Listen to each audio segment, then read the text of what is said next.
Pride and Prejudice by Jane Austen. Chapter 32. Elizabeth was sitting by herself the next morning and writing to Jane while Mrs. Collins and Maria were gone on business into the village when she was startled by a ring at the door, the certain signal of a visitor.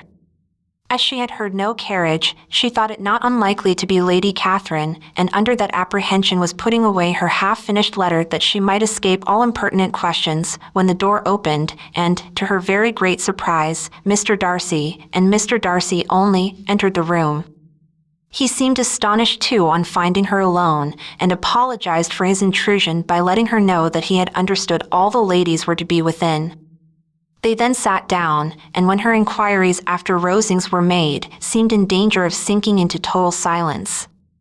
It was absolutely necessary, therefore, to think of something, and in this emergence recollecting when she had seen him last in Hertfordshire, and feeling curious to know what he would say on the subject of their hasty departure, she observed, "How very suddenly you all quitted Netherfield last November, Mr. Darcy.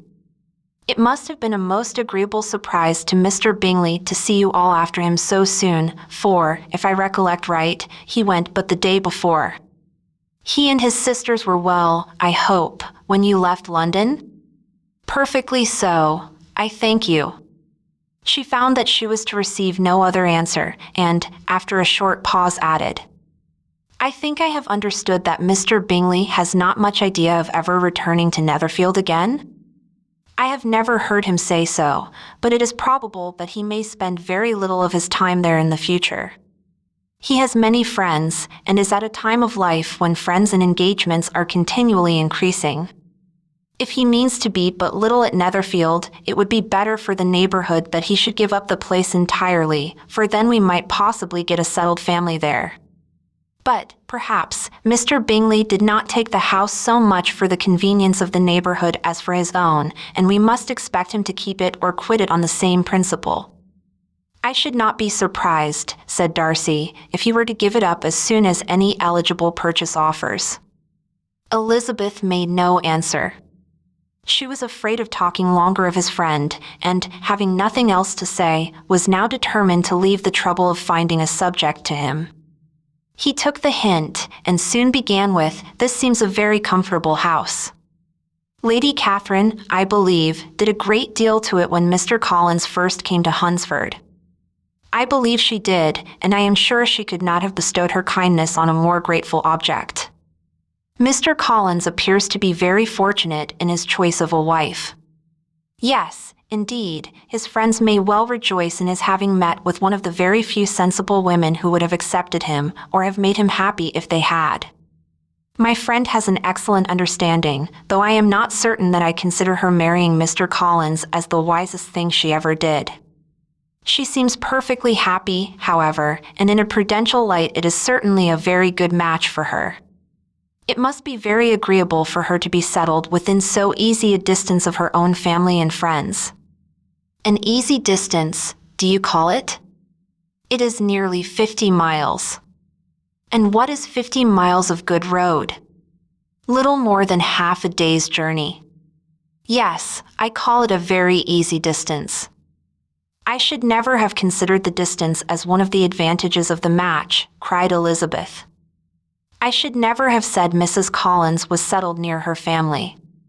It is a proof of your own attachment to Hertfordshire. Anything beyond the very neighborhood of Longbourn, I suppose, would appear far." As he spoke there was a sort of smile which Elizabeth fancied she understood. He must be supposing her to be thinking of Jane and Netherfield, and she blushed as she answered, "I do not mean to say that a woman may not be settled too near her family. The far and the near must be relative, and depend on many varying circumstances. Where there is fortune to make the expenses of traveling unimportant, distance becomes no evil. But that is not the case here. Mr. and Mrs. Collins have a comfortable income, but not such a one as will allow of frequent journeys, and I am persuaded my friend would not call herself near her family under less than half the present distance." Mr. Darcy drew his chair a little towards her and said, "You cannot have a right to such very strong local attachment. You cannot have been always at Longbourn." Elizabeth looked surprised. The gentleman experienced some change of feeling. He drew back his chair, took a newspaper from the table, and glancing over it, said, in a colder voice, "Are you pleased with Kent?" A short dialogue on the subject of the country ensued, on either side calm and concise, and soon put an end to by the entrance of Charlotte and her sister, just returned from her walk. The tête-à-tête surprised them. Mr. Darcy related the mistake which had occasioned his intruding on Miss Bennet, and after sitting a few minutes longer without saying much to anybody, went away. "What can be the meaning of this?" said Charlotte, as soon as he was gone.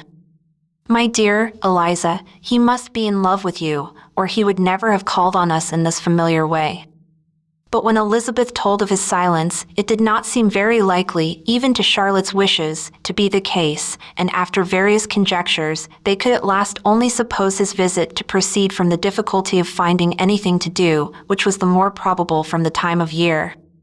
All field sports were over.